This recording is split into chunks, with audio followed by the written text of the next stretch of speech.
You probably right. Okay, you'd have to connect. But there is Or not on the screen. Screen. I has to shoot. That's because I'm not sharing. If I share, but still wouldn't. Anyway, I think it's. If I'm sharing the screen, then there'll be.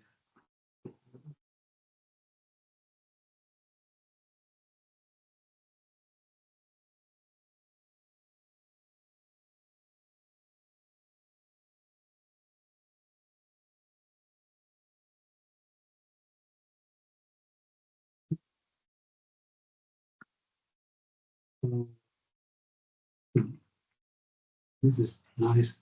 That's fine. Right. As James. But we cannot hear. Stop sharing. George, I'm just going to give an introduction. Let's just keep admitting people.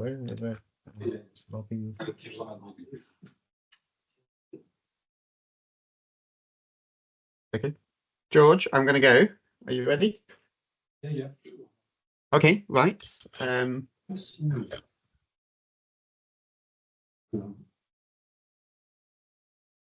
Okay.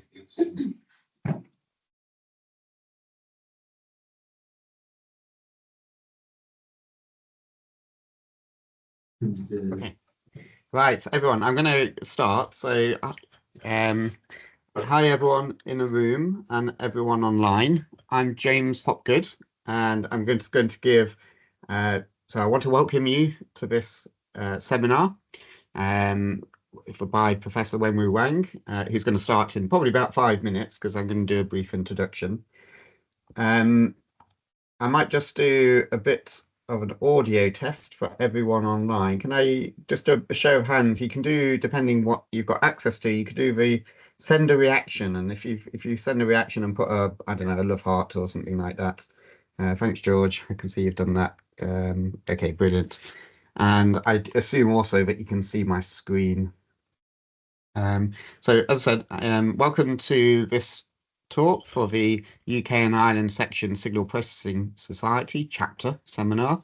So I'm going to give this introduction, and then Wenwu's going to follow up with the main event, which is the large language audio models and applications. But I just want to start off by giving a brief introduction to the society and the purpose of some of these events. So the first thing is just a bit of housekeeping. So we are planning to record this lecture. And to be honest, we're kind of a little bit new to some of the technology. I think if we record, I think there's likely that if your camera is on, you might be captured at the bottom. Sometimes these Teams recordings not only just capture the screen, but they also capture some of the videos at the bottom. So just be a little bit mindful of that. The other thing is that just if you want to say anything, it's probably best to save the questions for the end, just because sometimes with hybrid meetings, it can be quite hard in the room when people are speaking to also hear what's online. But if you're not speaking, please just make sure that your microphone is on mute. But we'll be if we sort of hear background noise, we've often heard, everyone's been on meetings where someone sort of gets a telephone call from a hairdresser or dry cleaners, and they start sort of talking about something that we don't want to hear. We might mute you on purpose, and if we do mute you, we're not being rude. It's just to try and contain the audio. If something does go wrong, so for example, I know from previous Teams meetings, for example, sometimes you can't see the screen being shared, things like that, or you lose audio. It might be your end. If it's our end, we're trying to let you know as soon as possible, but do check audio, video settings, and sometimes it's easier to sort of pop out of a meeting and pop back in, and we'll be admitting people throughout the meeting. The talk will last about an hour in total, and ideally questions afterwards. I will take questions at the start and end of my talk. George, just to check, you've got your hand up. I wasn't quite sure if you wanted to ask a question immediately.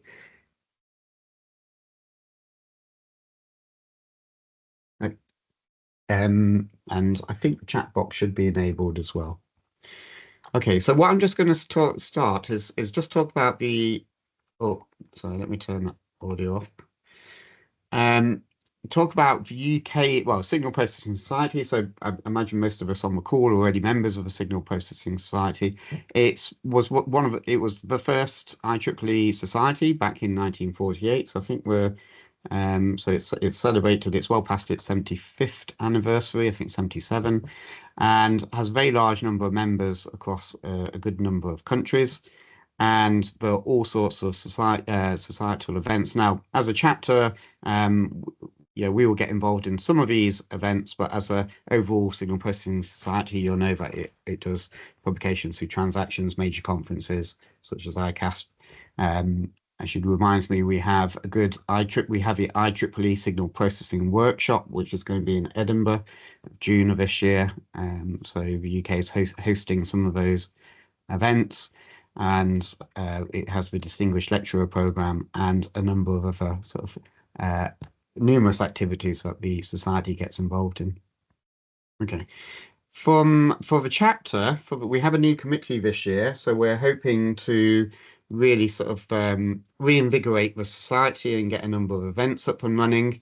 At the moment, it's led by the three of us on screen. So I'm the chair. I'm from University of Edinburgh, where I'm a professor in statistical signal processing. Lou Gan is based at the University of Brunel and is on the call. Feel free to say hello, Lou, if you're there. And we also have George, who's in the room with Wenwu at the moment. So a big thank you to George for doing some of the local arrangements for liaising with the University of Surrey to get involved in this. I'm sorry about that typo there. George is in the 5G, 6G Innovation Centre. So the purpose of a signal processing chapter so it's really to try and help build the community by encouraging events that might not otherwise happen, but encouraging events at a local level by trying to bring members of the signal processing community together. We can also do that due to the wonders of technology through this hybrid format at the moment. So you'll be able to see the number of people in a room at Surrey, but also a number of people online. And we will try and provide opportunities for networking and for project collaboration. So as the committee gets up and running, some of these additional activities we will sort of work out the best way of doing. At the moment, we've predominantly been focused on getting a seminar series up and running just to get the community interested and sort of being aware of things that are going to happen. So the committee aims, we're going to try and showcase local achievements. So one of the things that, and I hope we briefed when we were on this properly, but it's not just about giving a technical talk. What we want to hear about also is to sort of remind ourselves of where we have regional excellence in the signal processing community. We know both in industry, but also in academia. And hopefully through those talks, you'll get an awareness, not just of a technical topic, but also so today, hopefully, when we will give a bit of an introduction about the variety of activity that's going on in CVSSP in Surrey and more broadly. And if we go around, as we have our seminar series, we go around different parts of the UK. So we're hoping the next talk will probably be from the University of Brunel, and then we're going to get some talks from Edinburgh. As we go around the UK, we'll be able to build up this. I've got this sort of, what the signal processing map in the UK looks like. Hopefully I actually get a picture of a map in due course and put blobs on of various activities. And we'll be able to produce as a society that map, which hopefully the community will be able to use as well when presenting signal processing activities to different stakeholders. We're also sort of going to try and get feedback loops to try and make sure that we are providing activities that are of interest to members and the needs of the members. We will be co-opting some committee members. So we've got some volunteers already, and I'm going to be reaching out to them very soon. But if anyone is interested in sort of being co-opted onto the committee where you can help organise events, for example, then please contact myself or Lou or George. And we're also looking for what I'd call friends of the UK Signal Processing Society. So they're volunteers who don't necessarily want to get involved in committee work or sort of all of that extra volunteer time. But when we do organise events, we'll go, hey, I'll circulate that event on our local mailing list, or we'll be able to sort of really sort of help promote the event, repost on LinkedIn, and we will know that if we've got that Friends of SPS list, if you like, that we will be able to sort of reach out to you and say, we've got this forthcoming seminar, and can you encourage, some contacts to attend those. So our next event that we're planning, we're sort of just going for every couple of months so far, but it's actually on the 2nd of June. So details of this will be formally announced soon. I think we know who the speaker is, but because it hasn't definitely been 100% finalised, I'm not going to announce it today. But the 2nd of June is actually the Signal Processing Society Day.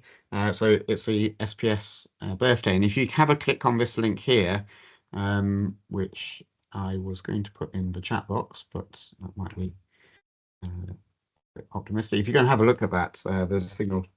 I can't put it in the chat box because I can't use it. But if you have spsday.ieee.org, that will talk. You can see the Signal Processing Society is trying to encourage quite a number of local of events going on, and it might be that if you want to do a local event in your area, it might be useful to let the chapter committee members know, because maybe we can help sort of publicise or anything. But we're going to have another talk like this today on the 2nd of June. So try and put that in your diaries.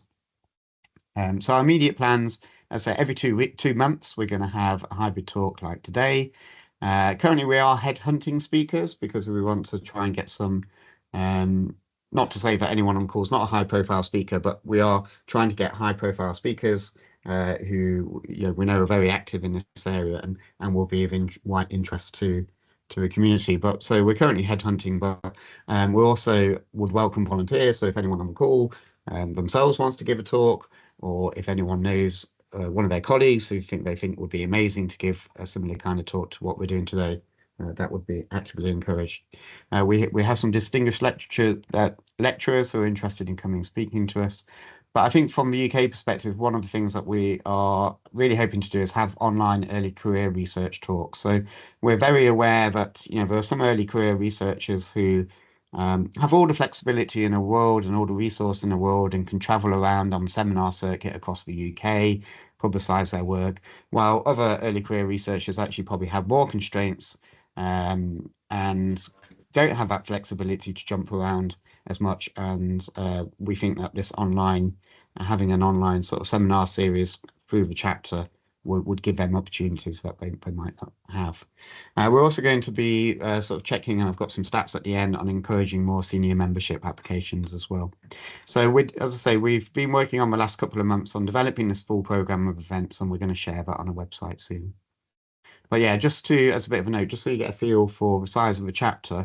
Now, at least these numbers might not be accurate because I'm learning for the first time how to use the tools, but at the moment it looks like we've got 470 members in the UK of this signal processing chapter. That's actually down from the recording which Mark Plumley, who was the former chapter chair, sort of had in the previous slide, which is about 540. So I need to check if there has been a drop.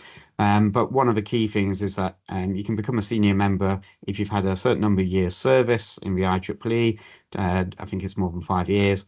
And you can see the ratio of those who are eligible in sort of a 6 to 15 year category and 16 to 25 is still quite unbalanced. There are many more just members who virtually all members who have had that number of years service will be, well, they are eligible for senior member, but would probably find it quite easy to make a case to be senior member. And so what we want to do as a committee is to really strongly encourage more senior member applications from that group. And so we're planning some events to help support that. Okay, so I think that was a bit longer than I intended, but I hope that was useful. I'll just leave that up on the screen. If anyone does have any immediate questions, feel free to put your hand up. Just while I'm doing that, what I'll do is stop sharing my screen and let Wenwu bring up his slide, and I'll just give a very brief introduction. So,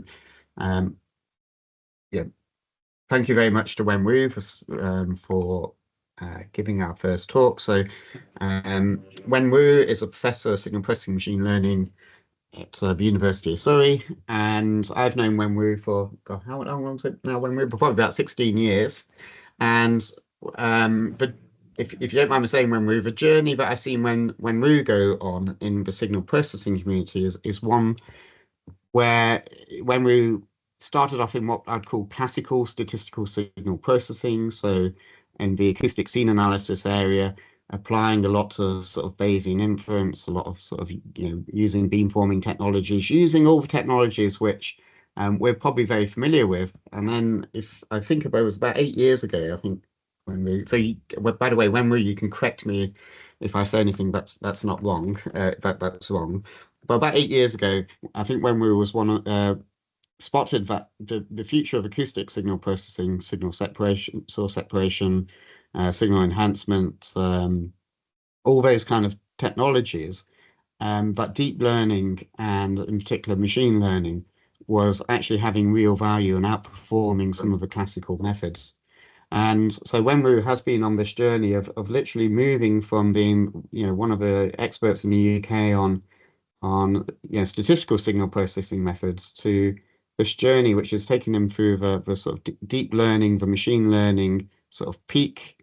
When I say machine learning peak, I mean the deep learning technology in sort of late, sort of the early 2020s, and then has really moved into the sort of major trend of using large language models.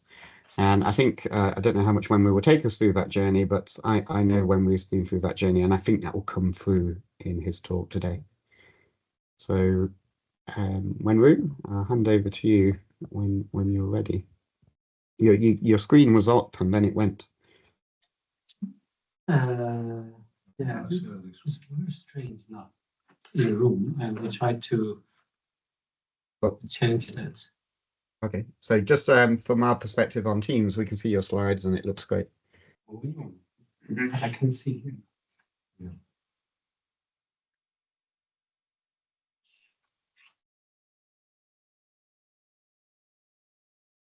With the notes. Let's change the display.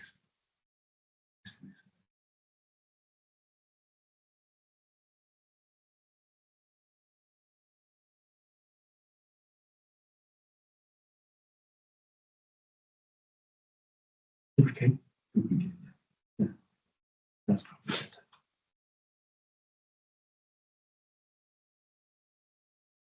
better. Now we can move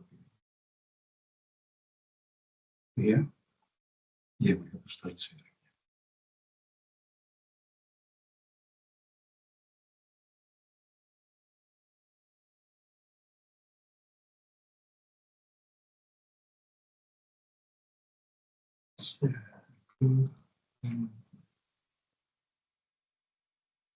Okay.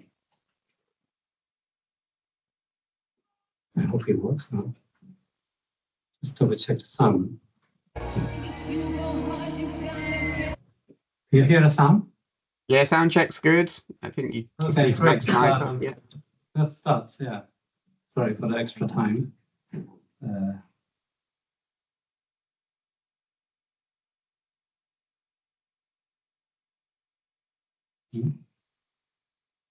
Now we can see the notes. Very good. Okay. Again. But we can reverse. Oh yeah, the presenting. Okay. Okay. Hi. Hello, everyone. First, I would like to thank James and also Lou for the invitation and George for arranging all the logistics. So it's my great honor to present here about our recent work on large language and audio models and applications. Here, the audio is mainly referred to general audio, including speech and music.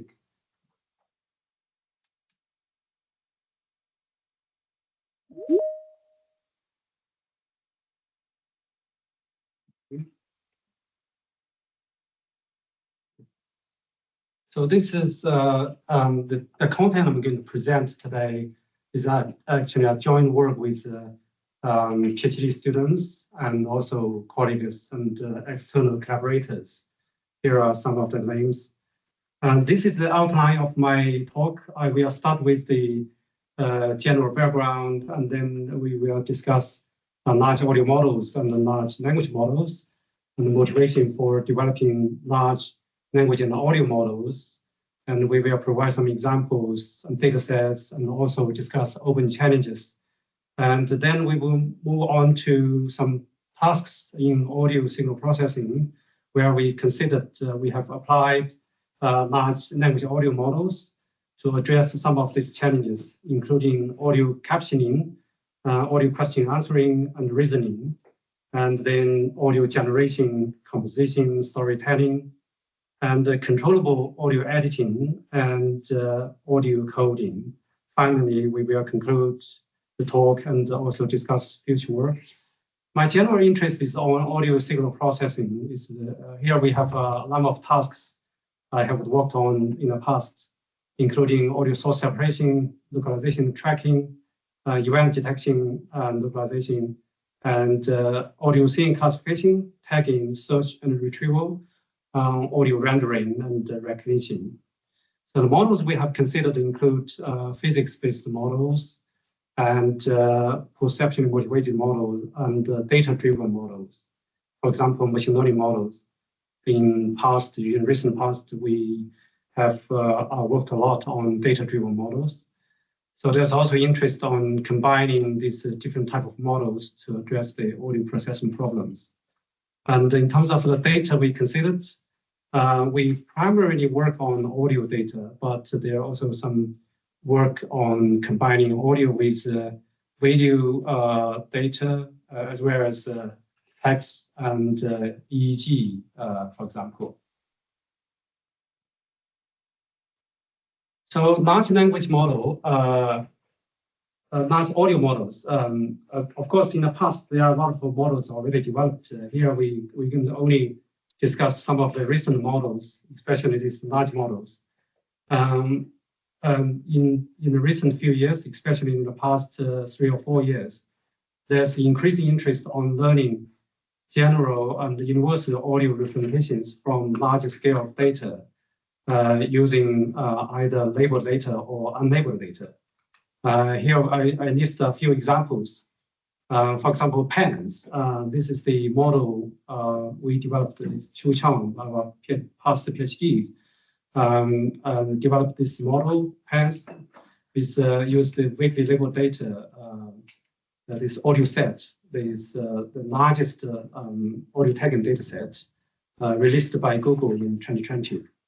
And in the past 2 or 3 years, we have also other models developed, for example, AST, which is based on transformer architecture.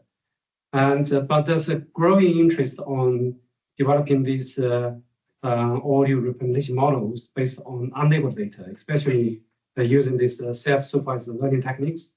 For example, AST, this is a self-supervised audio spectrum transformer. We also have this audio MIE, which is also a self-supervised learning model. And last year, we developed a model called ASIT. This is by Sarah, now a university fellow, research fellow within CSP. And she developed this self-supervised learning model for general audio representation. We have also evaluated this model on audio data set, which was given a state-of-the-art result last year. If you look at the performance, in 2017, the best performance we can achieve on audio set was like in terms of MAP was about 31.4%.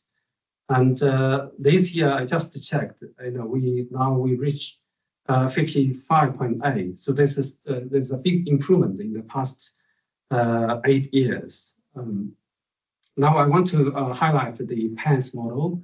The PANS model actually is the first model trained using audio sets data set. So this is a large scale model.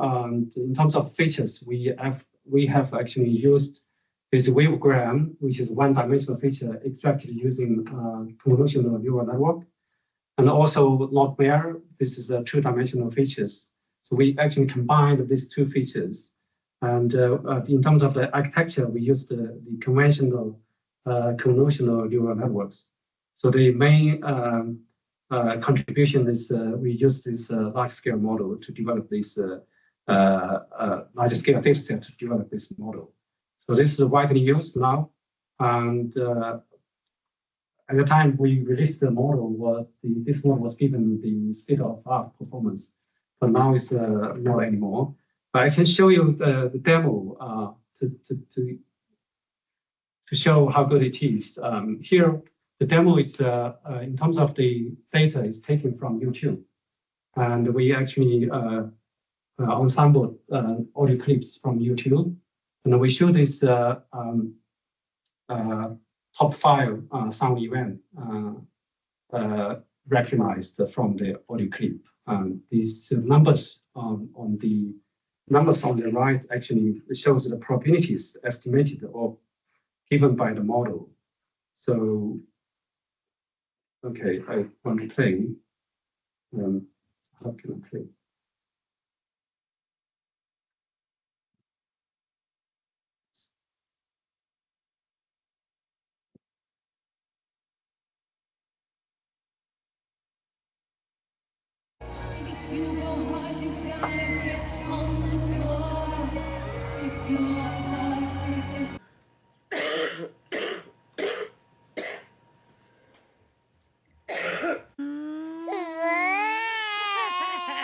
Okay, no more. No more. Okay.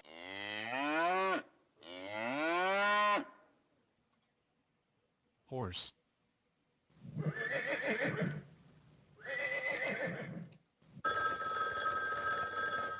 A high school girl's been murdered. Mr. Harrison's daughter is missing.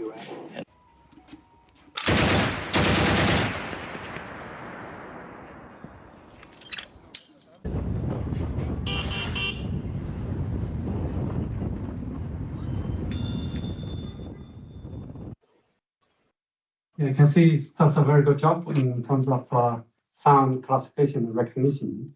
And actually, I checked today and look at the performance, the state-of-art performance of audio set. And this is a leaderboard I found from this website. And you can see that at the moment, the best performance is given by OmniVect 2, version 2.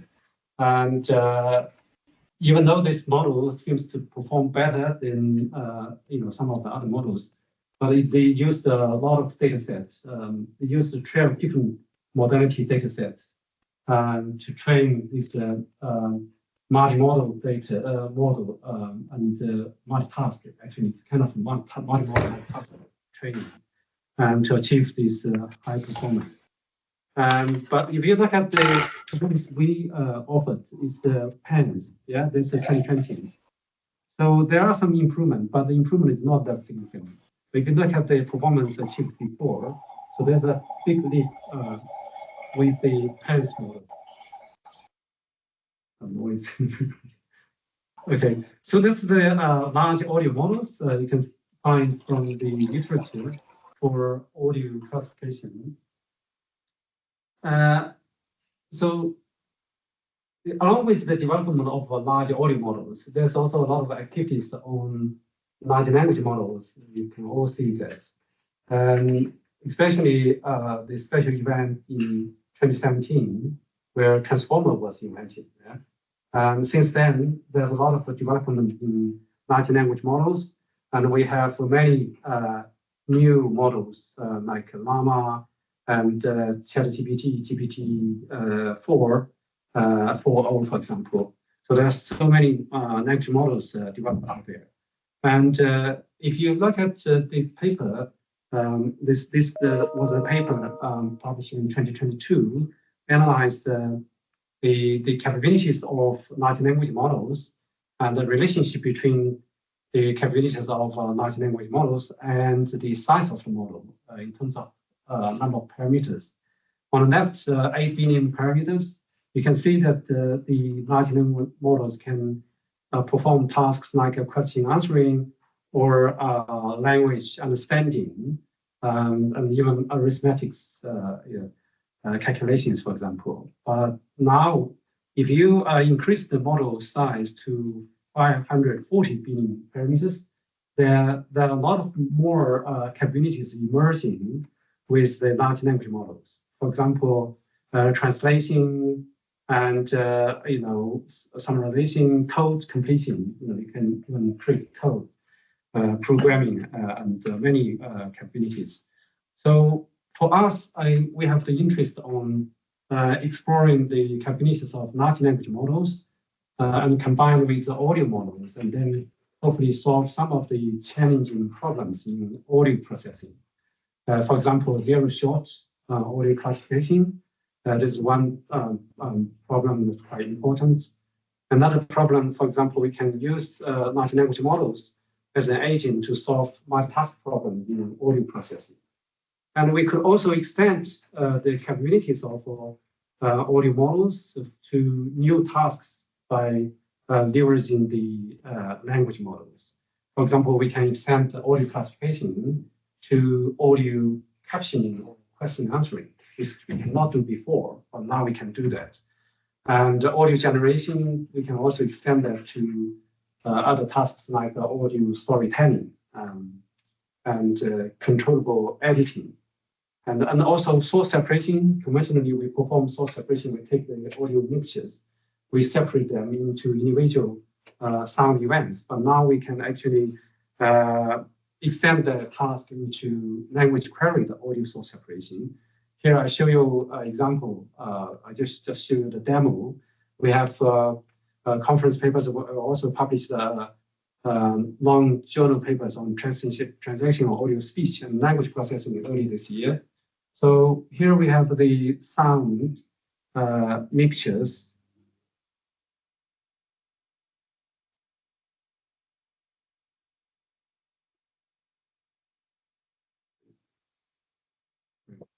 Let's see my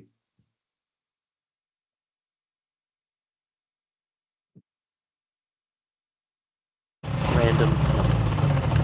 So I've just made two methods. Haven't really created them, but this is how I'm going to deal with them. And before I...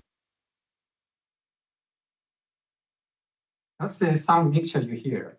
So if the input to the system is the sound mixture, as well as the human query, this in text, like engine sound of a vehicle, then we can separate out these sound signals.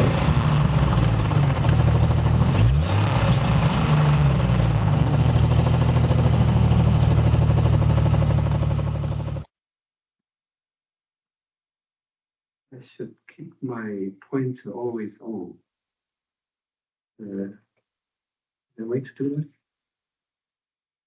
Oh, visible. I couldn't see that. Okay, yeah, that's a demo. You can see that with the human query, the system is able to separate out the sound events based on your description. Right? And so what's the current state of that? If you look at the development in the literature, we have a lot of models developed in the past few years. For example, on the top left are the models developed for speech. Essentially, it's a speech and language models. And on the bottom left, that's for music. Yeah, on the top right are the models for general audio, including speech and music, but it's for general sound. And we also have developed models, for example, audio LDM, audio LDM2, which are for text to audio generation. And we also have other models for like audio reasoning, like APT. So we also have developed the data sets. So I will discuss a bit more later.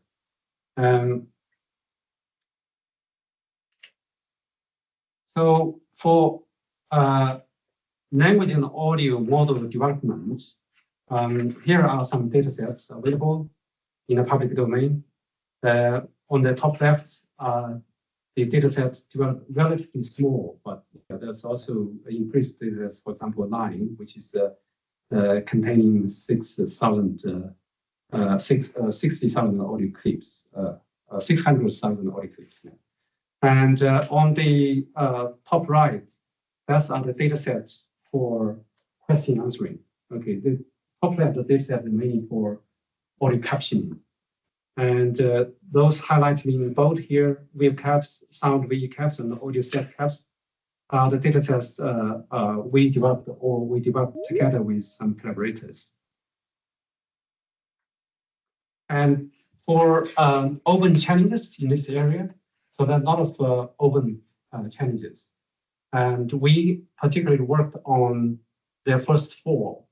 For example, how to fuse the audio and language models, and how to adapt these models and apply to audio tasks. For example, audio captioning or text-to-audio generation. And we also extend such models to more modalities, including visual data, for example, video data. Yeah? And there's also a problem on data scarcity. So there's still limited availability of audio language data sets, and so it demands for further effort in this area. And that's the areas we have worked on particularly. But there are also other open problems. For example, extending to multitasks, or developing a platform which is able to evaluate the different audio language models. At the moment, we don't have such platform which allows different users or researchers to perform evaluation across different tasks. I think this is also things available to do. There's also other problems, for example, safety issues, how to actually deploy such large models on low resource devices, and also for other languages. For example, at the moment, most of the audio language datasets are developed for English. So there's a growing interest on developing datasets for other languages as well. So that's some of the open challenges. In terms of the method for using the audio and language data, here are some of the ideas that I summarized. Of course, there might be other ideas you are aware of, but this is just based on my understanding. So first idea is to actually align the audio and the text data using, for example, contrastive pre-training. Here we have some examples like clap. This is similar to clipping image, clap line, audio clip, wave to clip, and so on. And we also have ideas on tokenizing the audio signals. Audio signal essentially is continuous signals, right? So, but we could actually turn audio signals into discrete tokens, and then we can actually combine this audio data with text data, because text is individual words. It's essentially discrete tokens, and we can then process these discrete tokens using large language models. So, there are some examples here I show that are essentially based on such ideas. And there's also method trying to fuse the embeddings with, for example, cross-attention. So you can do this, for example, using Q-former or some other transformer architectures by using cross-attention to fuse the audio and the text embeddings directly. So in speech translation, there's an idea of cascading the acoustic models with large language models, where, for example, if you want to translate speech from one language to another, first thing you can do is you apply automatic speech recognition. You get the text from acoustic signal, and then you apply large language model to translate that text to another language, and then followed by text to speech. So that's how you can perform speech translation. But of course, there's also end-to-end system without having to go through these 3 different models, because there's potential risk of error accumulating when you apply multiple models. There's also idea of combining the different schemes, as I discussed here. So that's a general overview of the audio language modeling and application. Now I want to showcase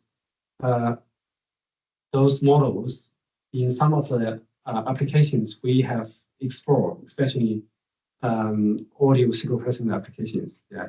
The first task is on text to audio generation. That's also called automated audio captioning. Is essentially you take an audio signal here. You take this audio signal, and then you want to develop a model which is able to generate text descriptions to describe what's in the audio signal. Yeah? So this we call the audio captioning.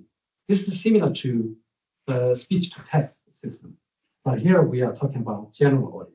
Yeah, speech-to-text has been studied for many years, speech recognition, but now it's more like audio recognition, general audio recognition. And then you describe this content using human understandable language. So that's the objective. So where this could be used? This could be used for audio retrieval. If you want to precisely locate a sound file in a big archive, then, for example, you're not just describing the audio event, but you describe a specific audio clip, like the dog barking followed by people chatting, or in the Parliament Square or whatever. You define this in a very precise kind of text, and then in this case you would have to use this audio captioning tools. Another application scenario is for hearing impaired or deaf people. They can't hear sound. Can you actually turn this general sound into text so that they can easily understand what's in the audio? Yeah? For subtitling TV programs, there are already about 20% TV programs in the UK. They have subtitles. Still, large number of TV programs, they don't have any subtitles. And even the subtitles, they are only applied to speech and not for general sound or background sound. So there's a demand for that from that application domain.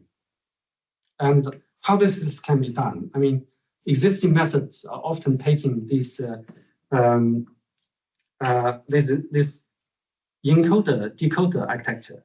So the encoder convert audio signals into compact audio representation, like audio features or audio embeddings, we call, yeah, in the latent space. And then the decoder generates audio description based on the audio features. If you look at the literature, the difference in terms of methodology are mainly on the choice of encoders like RNN, CNN, or CRN, or transformer, or decoder. You have different architectures there. And also there are works on how to train a model. Could use this cross-entropy training with maximum likelihood estimation, or using reinforcement learning. So there are also other works on studying how to improve the performance of a captioning system using keywords, tags, or sentence information, data augmentation, and so on.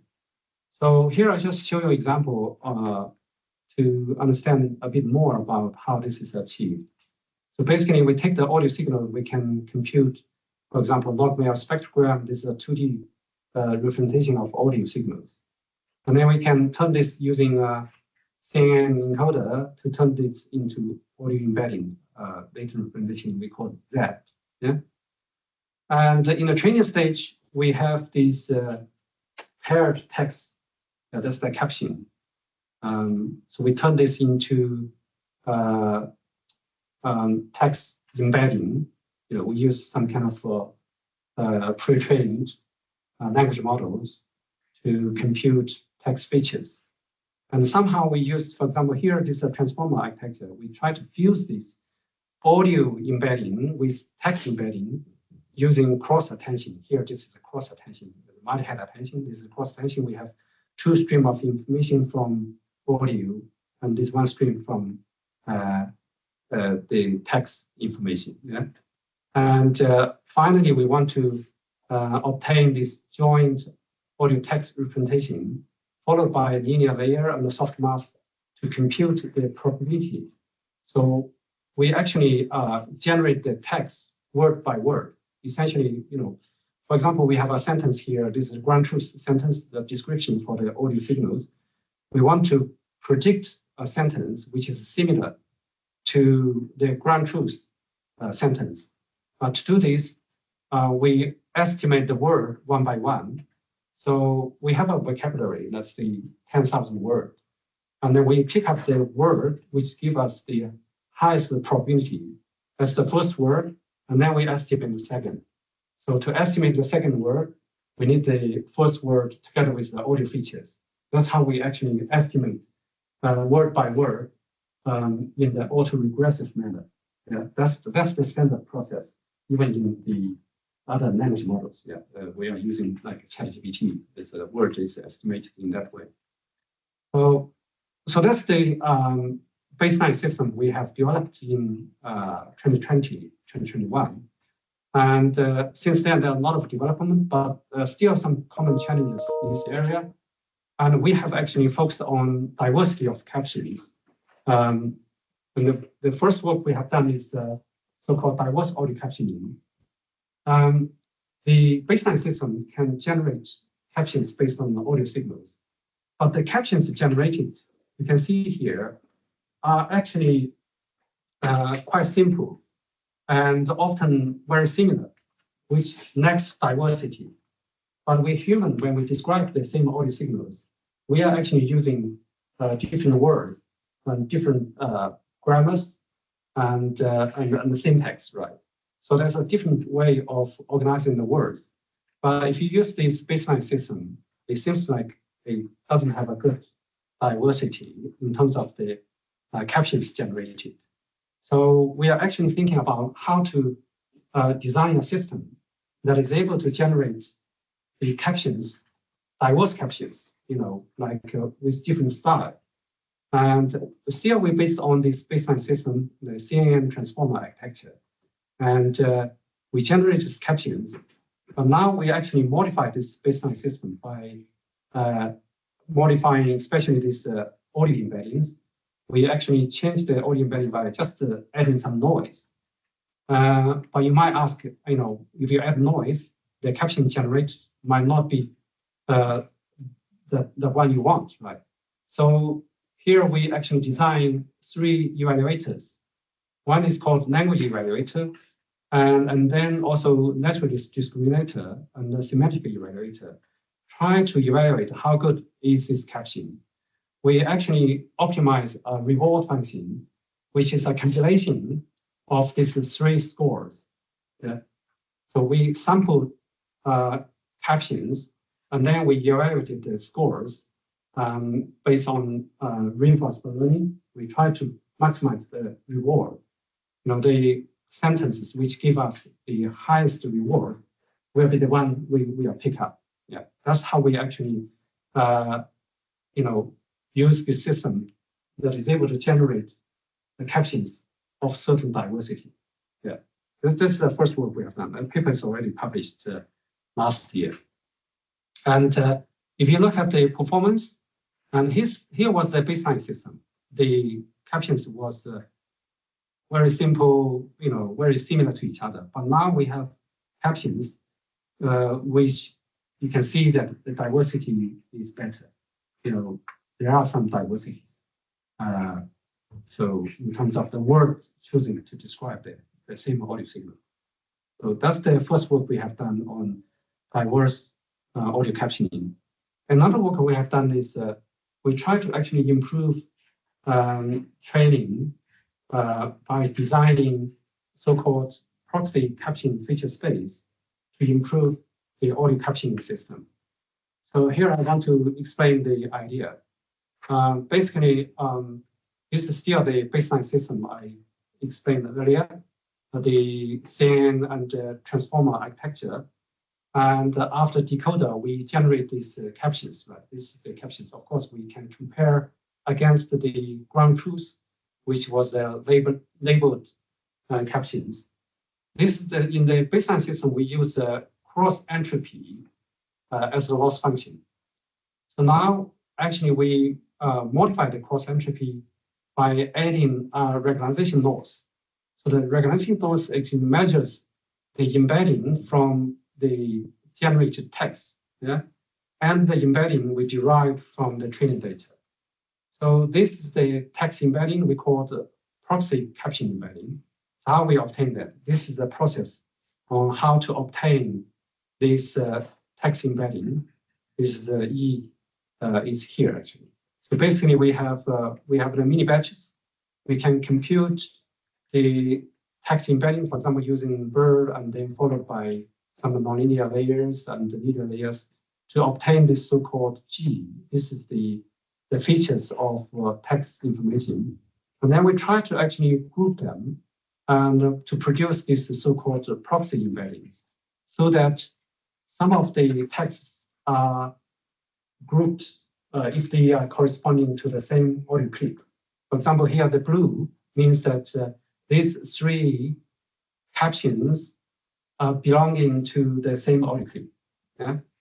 This color, this means that these captions are belonging to another audio clip. So that's how we explore the similarity between the embeddings, text embeddings, and then we can find these so-called proxy embeddings. We compare these the embeddings of the captions with this proxy embedding, so that we can better find the captions which is similar to each other if they are corresponding to the same audio clip. If you do that, we get about 2-point improvement. Here are the commonly used performance metrics, like blue actually are also used in language translation. And SPICE is originally proposed for image captioning. And the SLIDER is essentially evaluating the language like syntax information. And the SPIDER is a compilation of SLIDER and SPICE. So that actually was the performance index used in DK's challenge to rank different audio captioning systems. So if you use the proxy embedding to improve the audio captioning system, that's the embedding we get. This looks much better as compared with the original text embedding, which is BERT embedding. The same color actually is the same color dot belonging to the same audio clip. This is the text embeddings belonging to the same audio clip. Yeah, here you can see that they are grouped much better as compared with the original text embeddings. And I want to show you just a demo to show how good it is with our audio captioning system. This is the demo produced using the examples from colossal data set.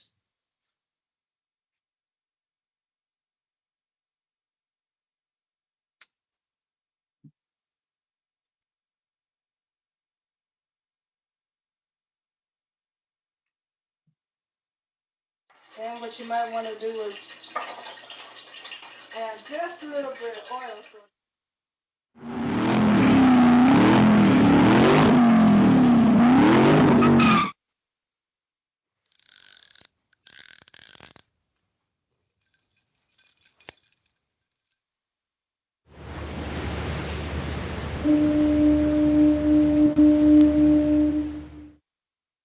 They're pushing it, Professor. All right. Okay. Jerry Coyne is the...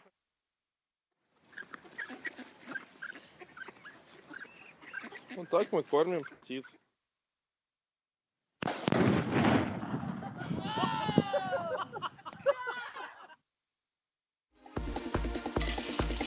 So Adam, what's for breakfast this morning? Okay, you get the idea. Yeah? So the second task I want to discuss is a more advanced task based on audio captioning. So now is going a step further. We call it audio question answering and the reasoning. So it's basically you input to the system audio clip, and you ask a question to the system, and you hope the system will be able to answer the question about the audio signal. Yeah. One of the earlier system was published in 2023, the LTU by researchers from MIT. And but here we designed a model we call acoustic prompt tuning. Is also for audio question answering, but different from the conventional work where you're only able to take one audio clip. Here we can take multiple audio clip, and it's not just answering the question, but you can also perform reasoning comparison between the different audio clips. So I want to show you the architecture here. We call it acoustic prompt tuning. So the general idea is that we want to design a so-called audio learner. Here, the key component is audio aligner, where you have the audio signals. You also have the text information. The text could be, query. If you want to ask something about the audio signal, for example, how many sound events in the audio signal? How many sound events? That's or you could ask other questions, right? And so here we have designed a so-called aligner, trying to map to align the audio data with query. Yeah.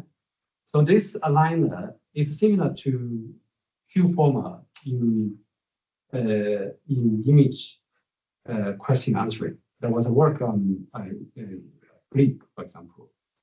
They have actually used Q format. So basically, how you can understand this? You could understand this architecture as, okay, you want to know some information in the audio signals. You ask, you provide a text prompt. You try to query whether this information is the audio signals. So this learnable query essentially is to associate the text with the audio information. So how to design this audio aligner? The audio aligner here we are using architecture very similar to Q format. So it's essentially is a transformer architecture. It's based on cross attention. And but here the key here is that we want to turn this continuous audio signal into discrete audio token, yeah? So that we can apply large language models to process the audio and the text tokens. So this line here essentially is the audio text tokens. We have audio tokens, we have a text token. We actually concatenate that. So and then you can directly apply this pre-trained large language model to process the audio text tokens and then to generate text. So here, for example, the input text could be audio token followed by is the first sound and then another audio second sound, and then you ask a question: how many sound events in total? And here we have a tokenizer, right? This is process the text, and actually you can combine this audio embedding with text embedding here in the transformer, and then with this projection, finally you get this audio acoustic tokens, and then followed by the text tokens. That's the information to guide the large language models of which one is the first audio, which one is the second audio. Of course, the order can be swapped. One of the advantage of this design is that you can incorporate multiple audio clips, not just the two here. We can actually use multiple audio clips, and you can ask many open-ended questions. Yeah, so the questions here, we also have a tokenizer. We use, for example, MAMA models. And finally, this actually are trained. Okay, this is a aligner needs to be trained. And this large language model is pre-trained. We don't need to train here. But you could perform fine-tuning, but here we actually directly use the pre-trained large language model to generate the answers to the input text, including questions here. So this aligner, after it's trained, it can also be applied to many other audio tasks. It's not just for question answering. It can also be applied to audio tagging, sound event detection, depending on how you design the output. The output could be, if you change the text description, you can easily apply this aligner to audio tagging. For example, this is the sound, this is an event, sound event of, for example, dog barking. Dog barking is a tag. You can just design this text information. Then you can use this audio aligner to help you find the text of the audio clip. There are a lot of details here, but I will probably have to skip. One of the advantages is that this model can be used for audio comparison and summarization. I'll show you an example later. So the key here is this so-called acoustic prompt tuning design. This adapter. This is the adapter. We use the 3 loss functions to align the audio data with text data. So one is so-called audio text matching. And that's actually just to find the similarity between the audio and the text. And the audio text contrastive learning, this is used in CLAP model. And we also have this audio grounded text generation loss function. So we use these 3 loss functions to train the alignment between audio and text. And to train this model, we can use a so-called curriculum learning ideas. We actually divide it into 3 stages. The first stage, just aligning the audio with text using the audio tagging dataset or audio captioning dataset. And then the second stage, we can actually use for example, the sound event counting, retrieval or detection task. And we can modify that and use this dataset to train the model. And finally, we can use the other dataset like a few-shot learning data, audio set, or complex reasoning dataset. This was the dataset we generated in this work. We use this 3-stage training method to train the aligner. Yeah? So this is all public available dataset we used. And now you can perform complex tasks like ask a question about these 2 audio signals. Which recording has a more sudden and starting sound event? And the answer is first. Yeah. So I can show you, these are a lot of results I will have to skip them. Just show you a demo. Here's the audio clip.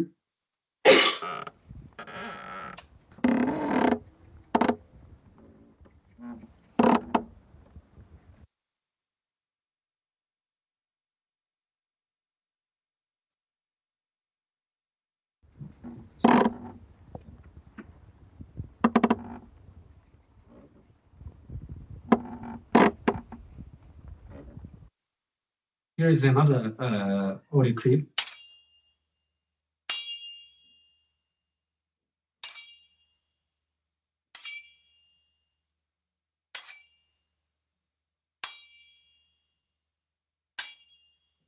Okay, I have to stop for questions of time. The question is in which recording the sound event more evenly distributed? So the answer is the second. Okay? So that's the answer provided by the system. The third task I want to discuss is text to audio generation. This is an object task to audio captioning. Given text descriptions, you want to generate a sound which is consistent with what you described. This could be used in, for example, game development or movie production. Or you could add background sound to animations, computer graphics, for example. There are also a lot of work already out there. And actually, we had a first work in this domain back to 2019 on so-called acoustic scene generation. Based on the tag, we try to generate the acoustic scenes, for example, on the restaurant, high street, this type of sounds. So that's the 6 years ago, And then in 2022, we have the deep sound audio gen models, which can be used to generate audios from text prompts. And here I want to discuss audio LDM. This is a model designed to generate audio based on the text prompts. This is quite popular now. So in this model, we have two innovations. One is we actually used this CLAP encoder to convert audio data to audio embedding, text data to text embedding. The CLAP is actually a pre-trained model. We use some audio text paired data to pre-train the CLAP model. And then once pre-trained, and we can then train this audio generation model. In our case, we use a latent diffusion model as the audio generation model. So when we train this audio generation model, we don't need the audio text pair data anymore. We just input the audio data into audio encoder, and then the audio encoder will be able to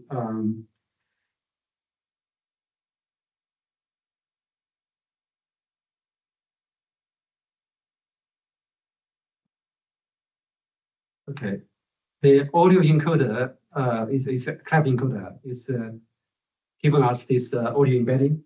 Actually, this audio embedding, because it's pre-trained CLAP, it already contains the alignment or the information to do with text. So it's not like the conventional audio embeddings. So using this as condition, we can actually obtain this in this case, using this as condition together with the latent vector set here, we use the variation autoencoder. So as the encoder to compute the latent vector, and then we use the latent diffusion model. We learn to denoise the noisy latent. So this is the forward-backward process often used in many imaging and audio generation tasks. Basically, in the forward process, you add noise to the latent vector Z, step by step, and then you learn to estimate the noise in each step using a neural network. In our case, we use the ULET architecture.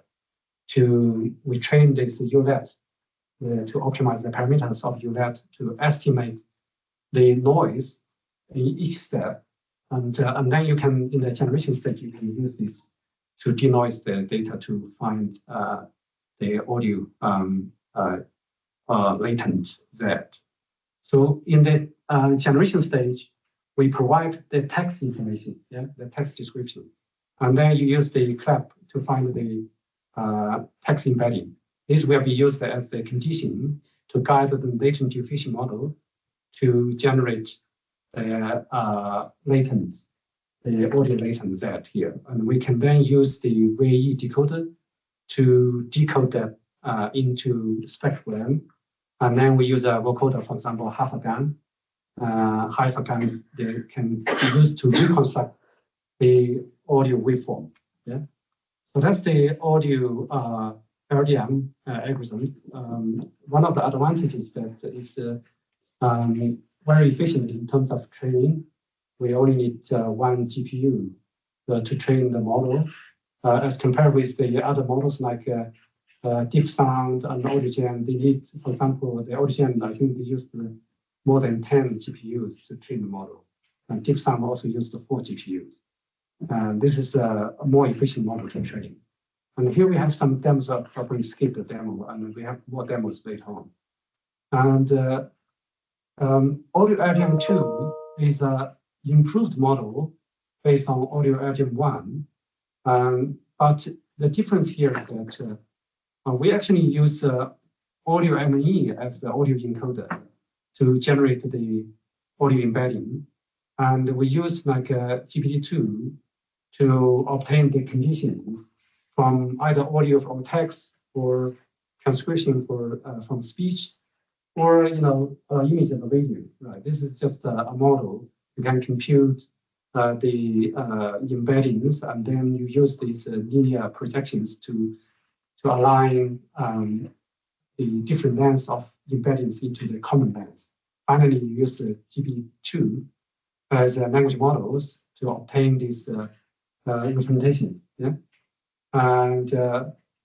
and then in terms of the language latent diffusion model for audio generation, we still use the same architecture. The only difference here is that we use ULET transformer.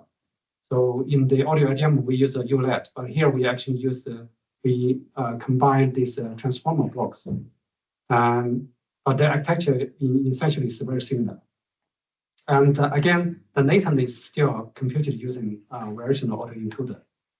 And in the training, we can train this latent diffusion model in a self-supervised manner because you can input the audio signal, you train to reconstruct the audio signal X here.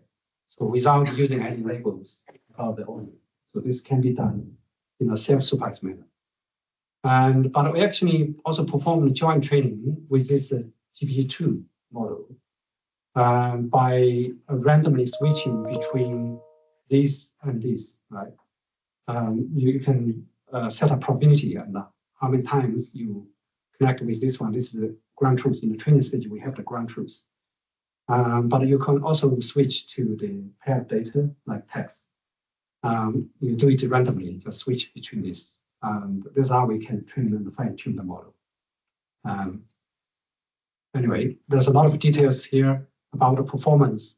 We compared for general audio, music, and also speech.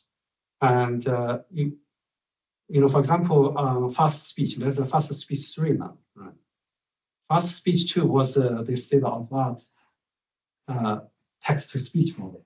You can see that even this model is a general model for general audio, but it also does a very good job. It's very competitive, as good as fast speech 2, or even better.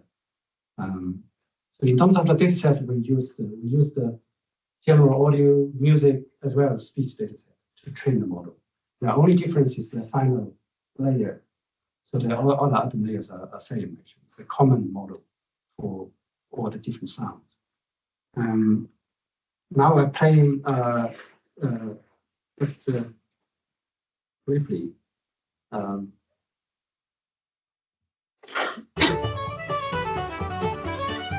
that's the text provided to the system.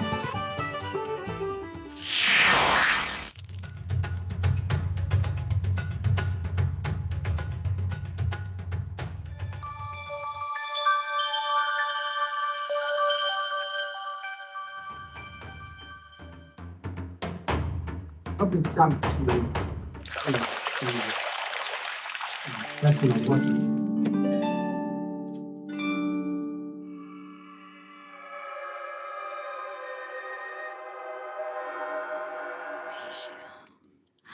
We still take a down how we get to see them like.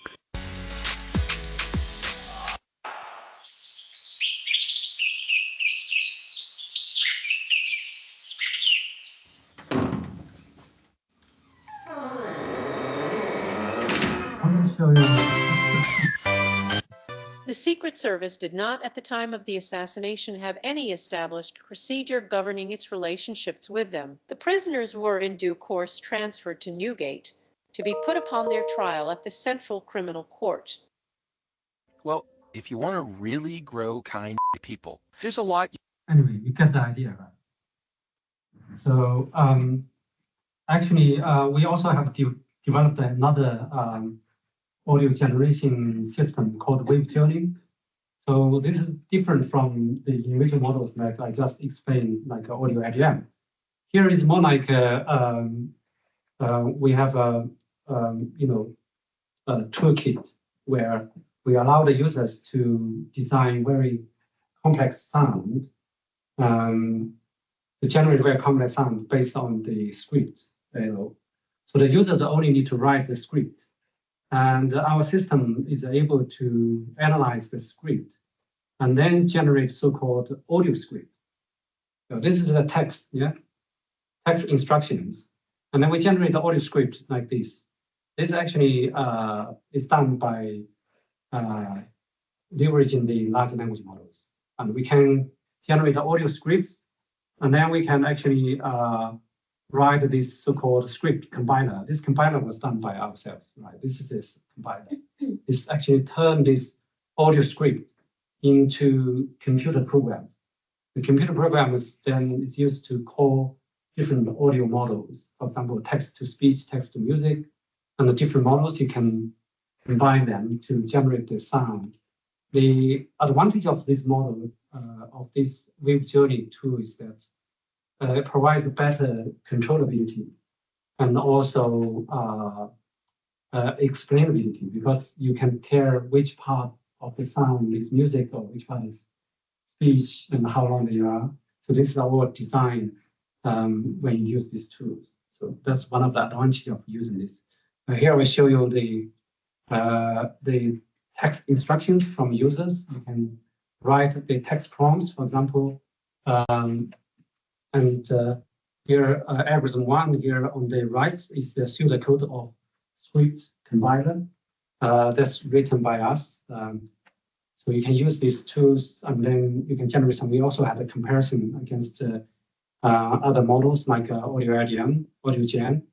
And here we have a demo to show that this can be also used for storytelling, like making a story. This is the script written by users. For example, generate an audio in science fiction themes, mass news reporting the human light speed probes. Welcome to Mars News, your source for interstellar news and updates. We have a significant development to report today. Humans have sent a Lightspeed probe to Alpha Centauri. Now let's connect with our on-site reporter to give us a brief overview. We're here at the headquarters of the United Earth and Mars. Okay, I skipped this. So task 4 is on automated or controllable audio editing. One of the popular demands from audio engineering that the audio engineers sometimes want to modify the sound. You want to edit sound. For example, here we have examples that by input audio clip,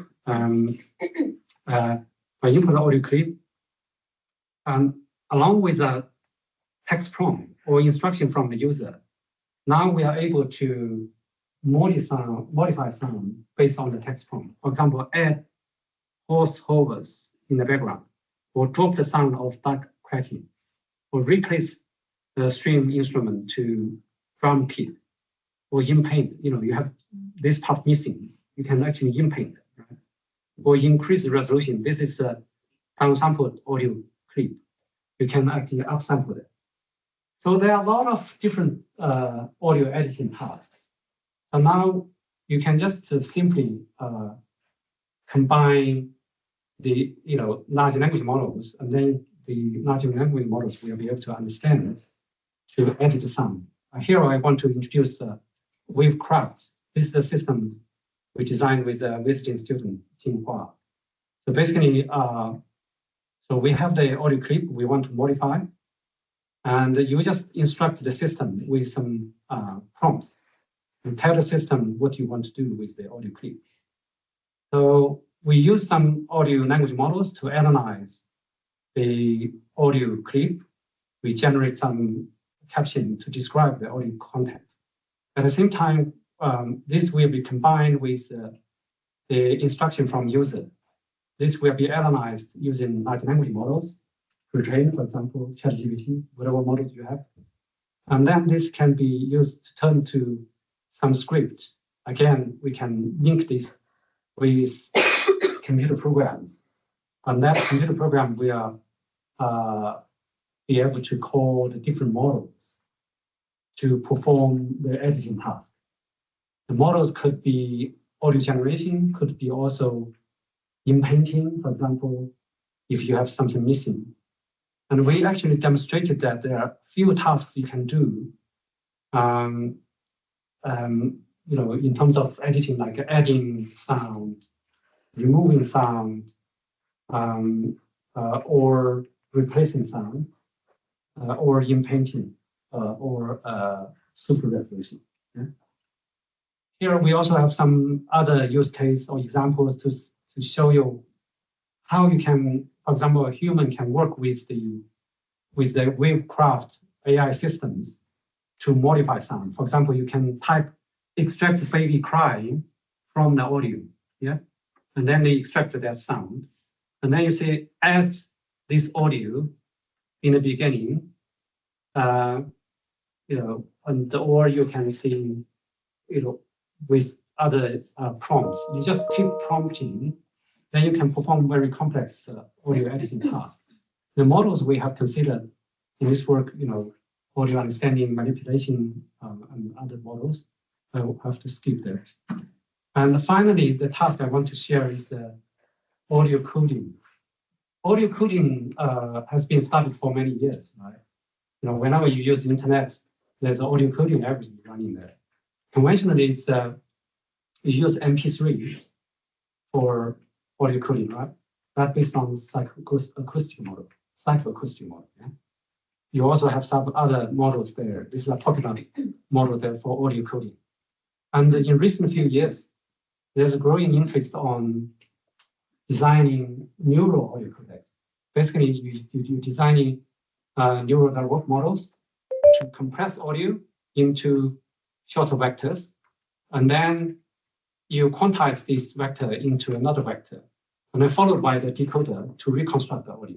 Yeah, that's the general neural audio codec. So the difference, of course, is the choice of the encoder, the choice of decoder, and how you quantize the vectors. So this sound stream is the first neural audio codec applied to general audio. This is the best paper awarded this year by IEEE Signal Processing Society. And this 3 model actually based on the sound stream. The sound stream essentially use this architecture. We use the residual vector quantization to compress this vector. But when they reconstruct the audio signal, the decoder is based on GAN architecture, generative adversarial network. And all these 3 are improved model based on sound stream. So they are all based on GAN architecture. So, but there are limitations of current neural codecs. One is a high token rate. For example, more than 600 tokens for 6 kilobits per second. That's the discrete. That's the best system, the state-of-the-art system for neural audio coding. And also the reconstruction performance is pretty poor, especially for no bit rate. For example, if it's only 600 bits per second, so most system will fail or give a very poor performance. And also, this codecs are not able to retain the semantic information. So in our work, we try to address these problems by designing codec, which is able to provide, lower token rate and better performance in low bit rate. So this is the design. We used 2 codebooks. One is a so-called semantic codebook. Another is the acoustic codebook. The semantic codebook is obtained by audio MAE. I already explained in audio LDM. So we also use the audio MAE as the audio encoder. After we obtained the audio embedding, we also use the k-means clustering to quantize the audio embeddings to obtain the semantic codebook. The semantic codebook is essentially capturing the semantic information of the audio embedding or audio signals. Semantic information means that the class label information, for example, the dog barking, bird chirping, That's the class information. If you look at most of the existing audio codecs, this information actually mostly disappears. But with this type of semantic codebook, we can retain such semantic information. But only using the semantic information is not sufficient when you reconstruct the audio signals. That's why we have also learned acoustic codebook, which try to capture the details from the audio signal. So we actually use these two codebooks, and then when we reconstruct the audio signal from audio embedding, we actually use this latent diffusion model as in audio LDM2, audio LDM1. This is quite different from all the existing codecs. They are all using GAN architecture. So this is the first audio codec that are using this diffusion model. Yeah. So that's the innovation in this semantic codec. If you use this one, you can see that it provides a lot of advantages. In terms of semantic information, it does the best as compared with all the state-of-the-art neural audio codecs.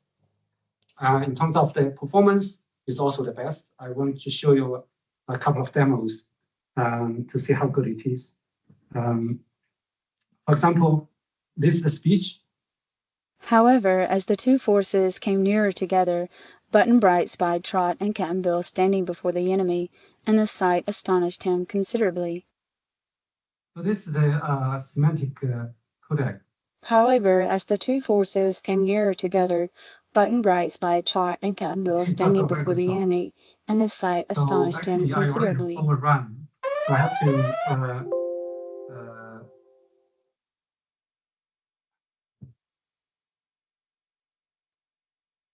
okay. I have to skip. There are few. So I just want to quickly mention the three datasets. One is wave caps. This is for audio captioning or audio language modeling. And then sound wave caps is by combining some visual information to enhance audio captions. And then the third one is audio set caps. This is turning audio sets into a data set with captions. Yeah. So we have actually an example here. I want to skip that. I just want to conclude. So I've actually discussed a lot about audio language models and also the downstream tasks. And in terms of future work, we could explore, for example, a unified model for generation and captioning. So understanding and generation. And we could also develop a unified model for multitasks. And finally, I want to show one more slide, which is another work by Xin Yuan. It's for dance video generation based on music as input. And here we have a demo. So this is a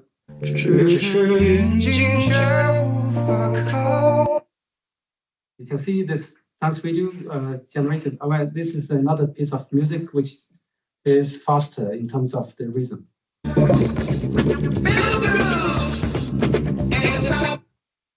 You can see that it captures the genres very well from the music. And finally, if you're interested, these are the resources you can have a look and play with. Thank you so much.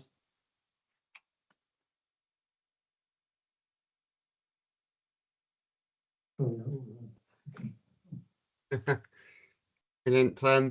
Wenwu, thank you very much. That's fantastic. That was a huge coverage of not only so many different problems, but so many different architectures. And I think we probably have a bit of time for a few questions, but because I think I'm going to hand over to George, because I think it'll be easier because George has got access and probably will explain how you can ask questions if you're online. It's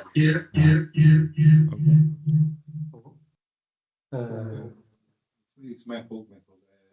I guess for the online participants, you can write your questions in the chat or raise hands and unmute. one by one. For the people here, if you have any questions, we can start with in person. Yeah. Please. Regarding APT, okay. What's the real benefit about being able to input 2 audios rather than 1 and doing it 2 times? Why you want to do 2 audios? Okay, that actually just an example to demonstrate audio reasoning, and yeah, you might need this. Of course, at the moment we haven't figured out in which scenario you might need to, but sometimes you do need summarization for a number of audio clips. Summarization has been done in video as well. For example, sometimes you input the video clip, you want to summarize what's happening. In this case, you could use this to do summarization, to summarize what's happening in the audio. But with 2 audio, you can make a comparison as well. But if you, for example, you search audio clips, and then you don't know which one is the one you want. Especially with those search audio online, sometimes they return a number of audio clips based on your query. If you type keywords, for example, they give you a number of audio clips. I'm thinking also if you have, for example, 2 microphones recording the same sound, maybe you can ask which microphone is picking the best sound quality. If the audio is similar, but with slight differences. Yeah. So sometimes you do need to understand what's in the audio and make a comparison. And conventionally, you will have to listen to that. Listen to the manually, right? You might have to listen to the every sound and then find out and make a decision on that. But now it can be potentially done just using the AI system. I don't want to steal all the time, but finally, for this, for that work, if you can say what are the disadvantages of these audio language models compared to audio models in general, and how good is the temporal resolution to say, okay, at this time this sound event started and at this time finished.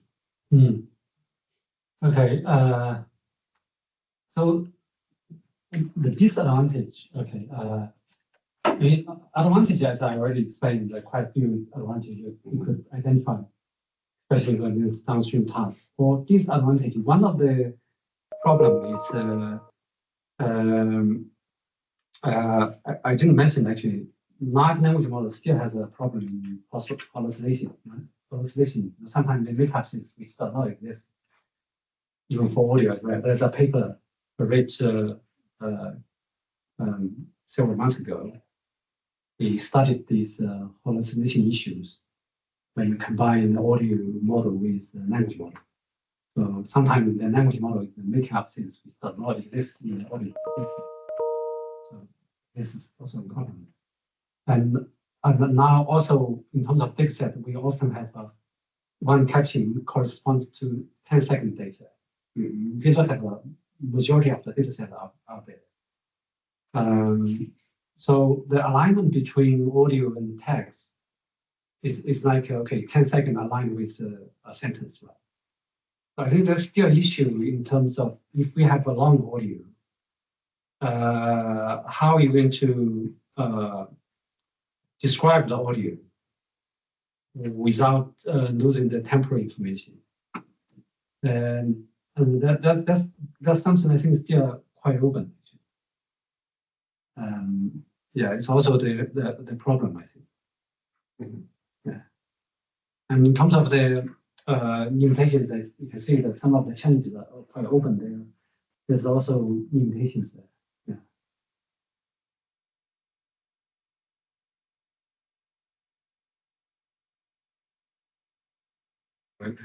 Any other questions in case someone, because we are out of time, if someone wants to leave, can be prioritized. So please, from the online participants, you can raise your hand. wrote in the chat. Sorry? Yeah, we have a question in the chat. Oh, okay. We can stop sharing. Oh, stop Or leave sharing. it unless you want me to read it. Okay, stop sharing. So the question is, when do you think the computational complexity of existing technologies will need to be replaced by custom hardware processors?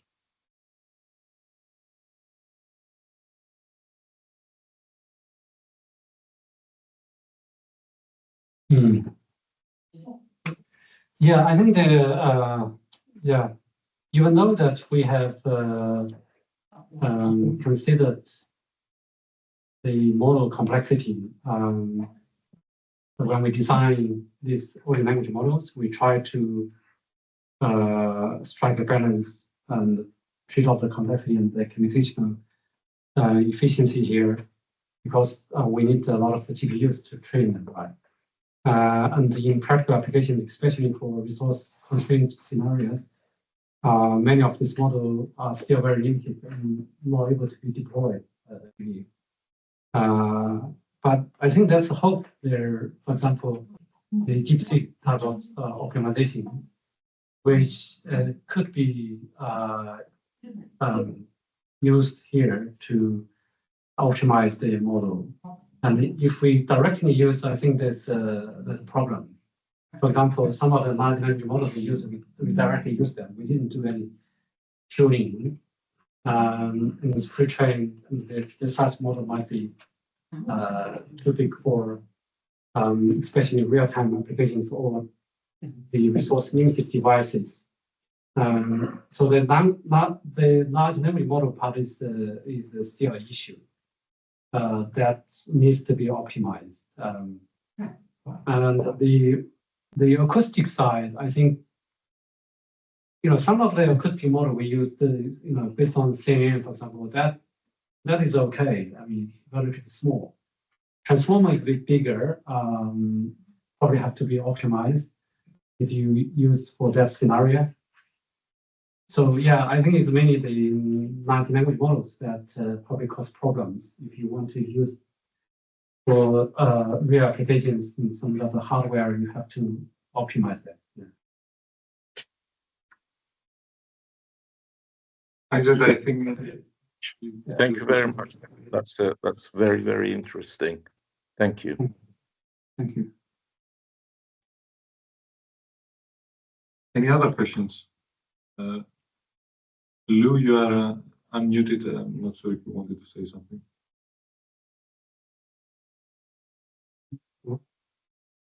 It's muted. Can I add something if possible, please? I've already asked one question, if it's okay. Yes. Yeah. I think the question was intentional, because there is a lot of work going on in this area to actually design custom chip solutions rather than the usual GPU and other approaches that enable us to make the experiments, make the breakthroughs. And ISCAS is coming up in London. At the end of May, there will be a dedicated session with an industry session there that will be discussing some of these options. So I don't know if it's advertising, but I thought I'll share it with you. Thank you. Oh, that's great. Yeah. Yeah, thanks. Yeah. Yeah, indeed, I think this will be the next step. I mean, people are moving towards that direction. I mean, using a lot of GPU resources is not sustainable, no matter you consider the energy consumed or the cost, the prices. So definitely there's a growing demand on developing more sustainable models to, for real applications. Yeah. Thank you. Thank you. Very